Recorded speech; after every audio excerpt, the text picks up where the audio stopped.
د سپېڅلي او مهربانه ذات په سپېڅلي نامه. قدرمنو اورېدونکو په دې هیله چې جوړ او روغ به یاست. درنو اورېدونکو نن درته د ښکلا ناول وروستۍ برخه وړاندې کوم په دې هیله چې تر پایه راسره مل پاتې سئ او د خوښۍ وړ مو وګرځي.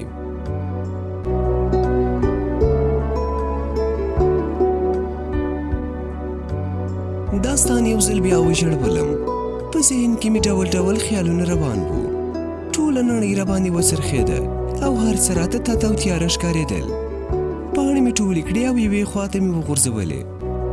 شېبه وروسته دروازه ټک ټک شوه چې ورغلم پلوشه وه. ویلې پلار دې غواړي. ما هم اوښکې پاکې کړې. پلار مې یوازې دومره وویل چې یوه CV دې جوړه کړه چې په دفتر کې پکار ده. ما هم داسې وکړل. له کمپیوټر سره مې ځان مشغول کړ او CV مې جوړه کړه. له هغه وروسته مې هره ورځ په حالت کې بدلون راته. په 2-3 ورځو کې به خامخا د ابراهیم ابن ادم جومات خواته تلم او له ملا شمس الدین سره به مې پام په بله و. خو یوه شېبه مې هم ښکلا له یاده ونوته. اوس نو ملا شمس الدین هم د دغه داستان په لوستلو پوره خواشینی و او په ور یادېدلو به یې امریکایانو او بهرنیانو ته په کنځلو خوله خلاصه کړه او ویل به یې چې د بدبختۍ ټول سبب یې بهرنیان دي. زه په هغه خیمو څو ځله وګرځېدم خو ښکلا او شګوفه مې ونه لیدلې او نه مې هم له چا نه د هغوی پوښتنه کولی سوه. په همدې کې رخصتي خلاصه سوه او له یوې میاشتې نه زیاته موده تېره سوه. یوه ورځ له ملا شمس الدین سره ناست وم چې خبره بیا په ښکلا پورې رایاده سوه. راته ویلې چې نور بې ځایه فکرونه پرېږده. تا له هغې سره خپله خواخوږي څرګنده کړه. نور هغه خپل تقدیر ته پرېږده. د هغې په قسمت کې به همداسې وي. هغه به خدای ساتي. ته دې خپل عادي ژوند پیل کړه. کله چې له خیره واده وکړې نو هر څه به دې هېر سي. د هغه دا خبره راباندې ښه ونه لګېده. د لومړي ځل لپاره ورته غوسه سوم. ملا صاحب دا خبره که یو عامې کړې وای څه خبره نه وه، خو ستا غوندې کس سره دا خبرې بدې ښکاري چې داسې سوه نو بیا انساني خواخوږي او انسانیت څه سو. تا نه دې اورېدلي چې وایي زړه یې مه بوله تور کاڼي د صحرا دي، په لیدو د زخمي زړه چې نه دردېږي. ملا شمس الدین هم وخندل او زیاته یې کړه سلطان زما مطلب دا و چې معلومه کړم هغه څومره در باندې ګرانه ده، نو چې داسې سوه نو یوازې یو ډول هغه ته نجات ورکولی سي.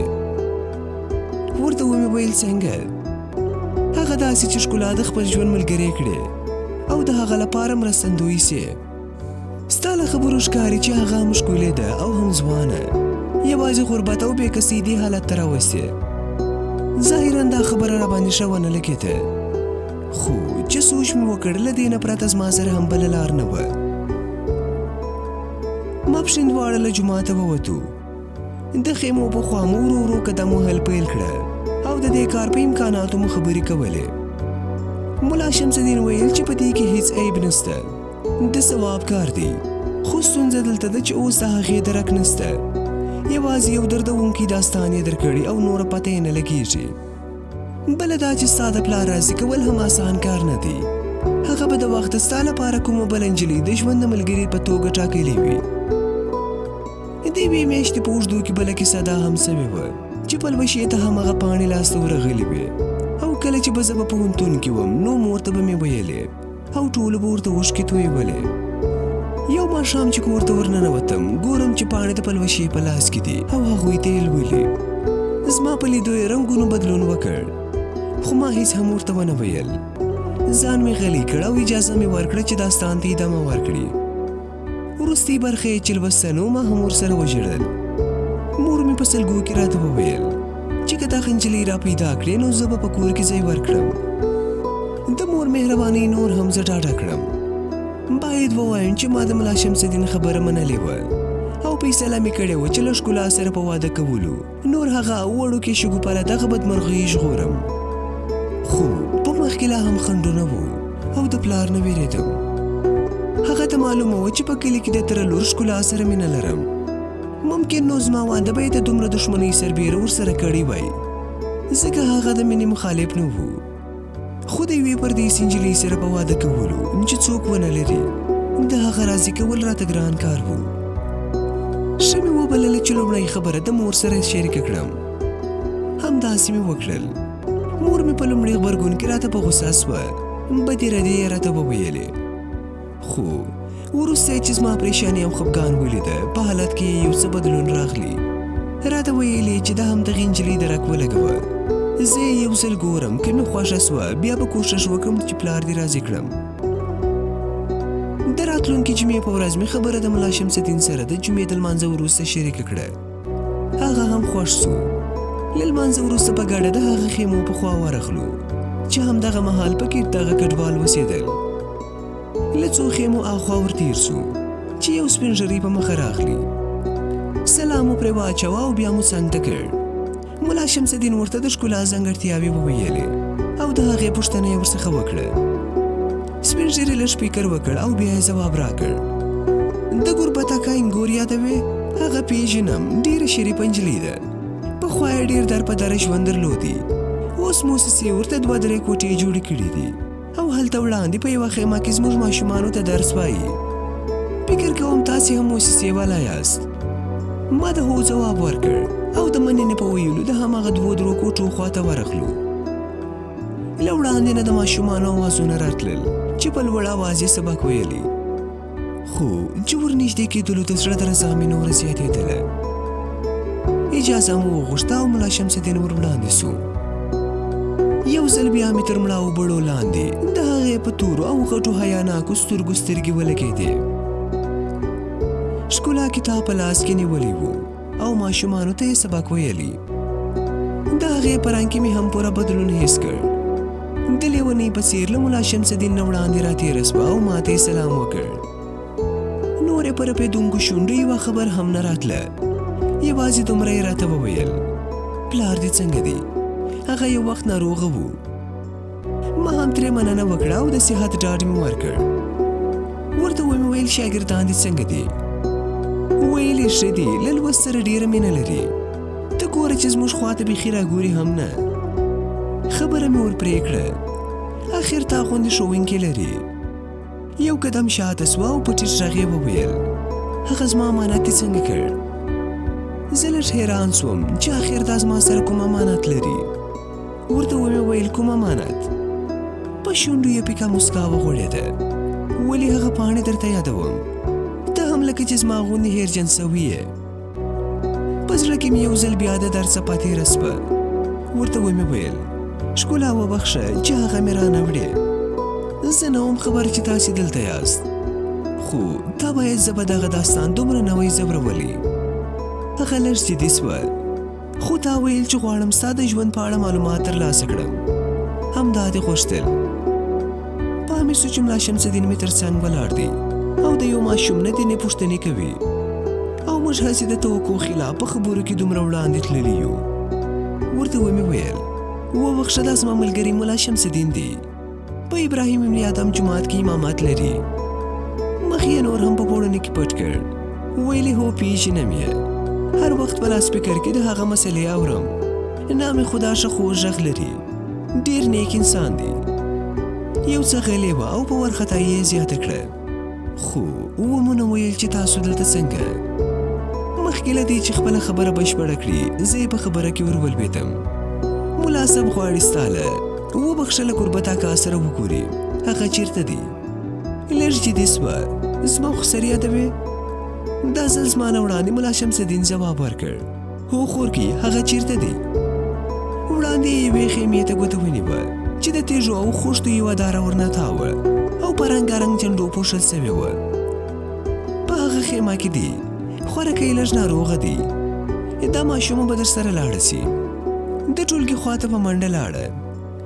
راته څرګنده سوه چې لهجه یې اوس هغه پخوانۍ نه ده، بیا هلمندۍ سوې ده. بیرته ژر راغله. یوه وړه نجلۍ یې زموږ خواته راولېږله. د هماغه ماشومه شګوفه وه چې ما پخوا لیدلې وه، خو اوس ډېره ډنګره سوې وه. له دواړو سره یې ستړې مسه وکړه او بیا ورپسې د خیمې په لور روان سو. د یوې وړې خیمې په منځ کې د شلېدلي کاټ تر څنګ یو بوډا سړی پروت و او زګیروي یې کول. په بل کونج کې څو لوښي ایښودل سوي وو. شګوفه مخکې سوه او په بوډا سړي یې غږ وکړ: بابا، ملا صاحب راغلی دی. ویل: تا سره یې کار دی.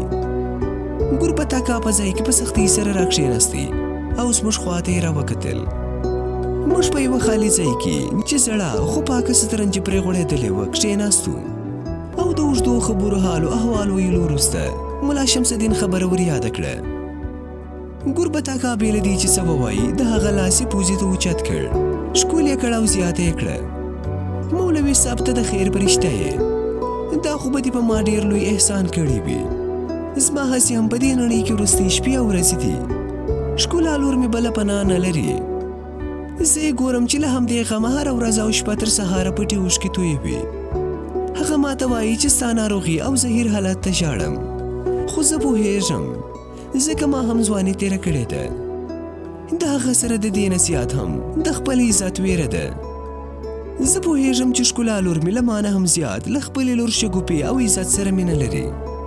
یوه ځوانه پښتنه باید همداسې ویره ولري، بیا له دې غوندې چې بې له خدایه او ما بله سرپناه نه لري. هغه زما د وراره کونډه ده، خو ما ته له لور نه کمه نه ښکاري.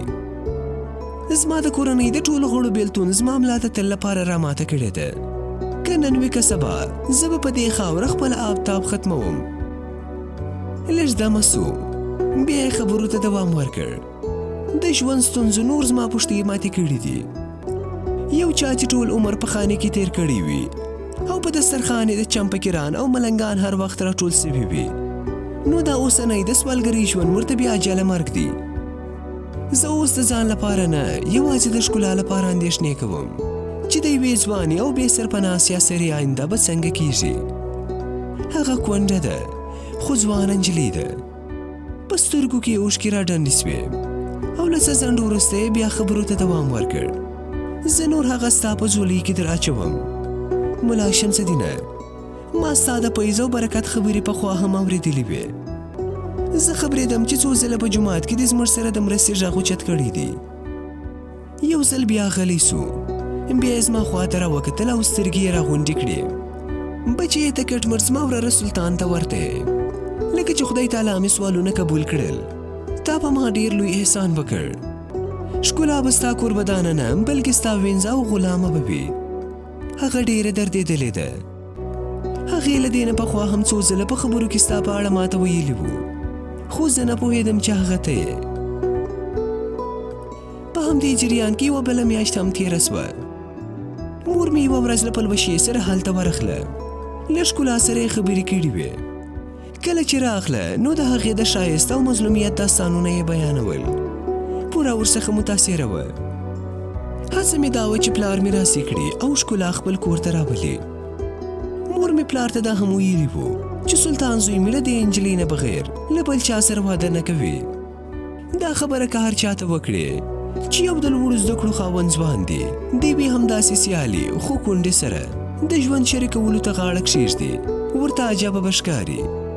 خو دلته د مینې او انسانیت یوه ګډه جذبه او پاکه تلوسه موجوده وه چې له انساني همدردۍ نه پیدا سوه او په مینه وپالل سوه او ملا شمس الدین د بري تر ترشاله ورسوله. له ښکلا سره تر یو ځل لیدو وروسته مې پلار هم له هغې نه اغېزمن سو. ظاهرا یې بیا هم په پخوانیو ښکنځلو ولمانځلم او پیغورونه یې راکړل. نیمګړتیا یې یوازې بې وسلې او بې کوري وښوده، خو زه اوس دې ټولو ته تسلیم وم او خپله پرېکړه مې کړې وه چې ښکلا به بېرته د خوښیو په بڼ ورګډوم. پلار مې هم زړه نازړه غاړه کښېښوده. په کوم ورځ چې ښکلا زما په نوم سوه، له هغې نه 2 ورځې وروسته ګوربتاکه له دې نړۍ سترګې پټې کړې او د ژوند پیټ یې له اوږو کوز کړ. د هغه جنازه ملا شمس الدین وکړه. زه چې کله خیمې ته ورغلم ښځې راغونډې وې. ښکلا مې ولیده چې له مننې په ډکو سترګو یې زما خواته راوکتل او په شونډو یې له هیلو ډکه مسکا خوره وه. په راتلونکې اونۍ کې زموږ واده ترسره سو. ملا شمس الدین زما او ښکلا نکاح وتړله. واده زموږ په کور کې ترسره سو. دومره ګڼه ګوڼه نه وه، یوازې نږدې دوستان مو رابللي وو. دغه مې خپل وړوکی وو، خو خندا پکې ښه پرېمانه وه. دوستانو به یو بل ته په ټوکو کې تر غوږ ورتېروله چې سلطان یې په ایرو کې لال ومونده. په لومړي ځل مې حس کړه چې پلار مې هم په دغه پرېکړه څومره خوشحاله دی او دغه کار زما یوه قرباني ګڼي. یوه ورځ په خپله کوټه کې ناست وم چې ښکلا راته وویل، سلطانه ته کټ مټ هماغسې یې. زه فکر کوم چې هغه بیرته راژوندی سوی دی او ستا په جامه کې زما تر څنګ ناست دي. ما چې لومړی ځل ولیدې نو فکر مې وکړ چې د هغه روح زما پوښتنې ته راغلی ده. ما وخندل، په مخ مې یوه وړه سپېړه ورکړه او ته هم زما د کلي ښکلا ته ورته یې چې زه پرې مین وم. دا تصادف بې ځایه نه دی چې تا ته یې یو ځل بیا سلطان او ما ته یې ښکلا پیدا کړه. دې ورو وخندل چې په دې کې زموږ د کوټې ور خلاص سو. شګوفه په منډه راغله، زما غېږې ته یې په خندا ځان راګوزار کړ. پلار جانه، میوند اوبه راشیندي.